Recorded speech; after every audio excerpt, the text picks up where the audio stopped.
This is a decent cover, and you could very easily be mistaken and think that this is going to be a good comic because of it.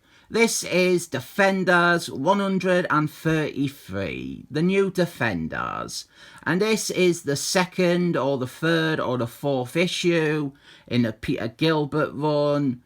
And that uncertainty is a representation of the apathy that this comic spreads like a contagion. This is fucking awful. It is one of the most annoying comics ever printed.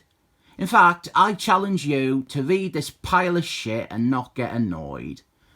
There has been a murder. There's been a murder on the Orient, except it's San Francisco, which is like the new Orient.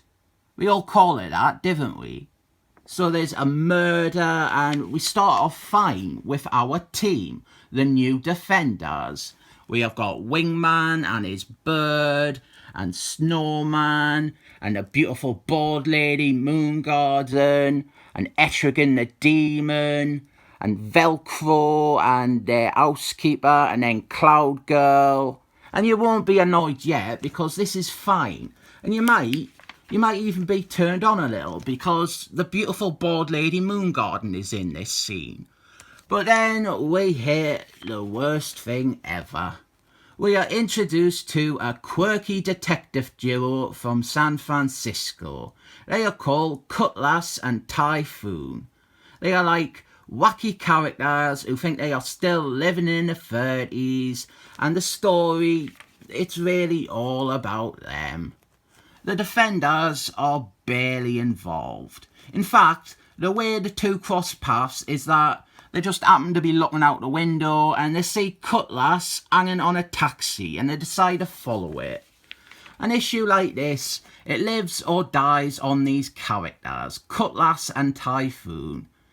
And there's no charm to them at all.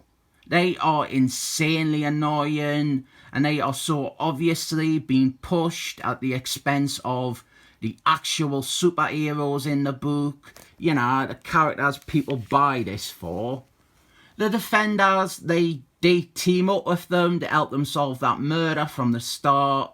But the Defenders are only ever backseat passengers. It's really all about Cutlass and Typhoon, and they are just fucking grating. They are larger-than-life, goofy characters, and there's just no charm to them at all. Stephen Goebbels, he could get away with something like this. He would make it weird and odd. Jim Tomatoes, he could get away with it.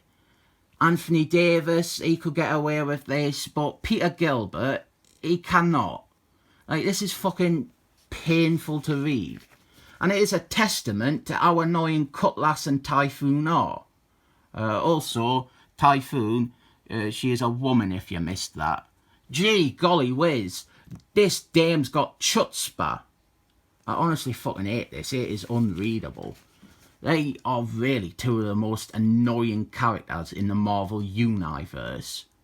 Forget fucking Squirrel Woman or Slapshot or whatever.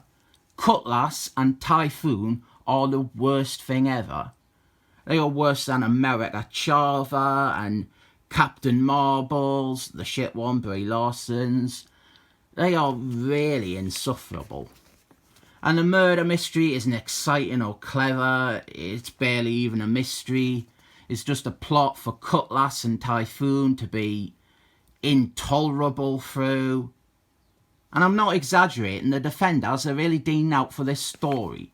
Everything you have seen, all the action, like here, it's all Cutlass and Typhoon with, like, the Defenders just following them around. And it's usually Typhoon who does stuff because, watch out, this kitten has got claws.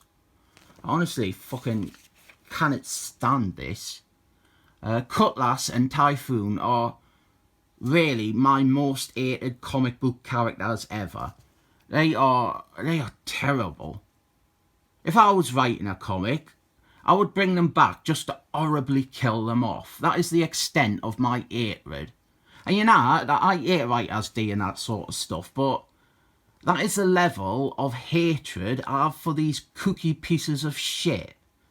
And if you are wondering, Cutlass and Typhoon, they do appear again later in this run because Peter Gilbert clearly is more into them than he is into the Defenders. Look, here is the Defenders fighting the Japanese Mafia, and let's not bother with that. Instead, let's have these fucking cunts. They can do shit, and also Cutlass, he has been shot by a bullet from a gun, so Typhoon sucks the bullet out of his shoulder. Isn't that cool? I really cannot stand this.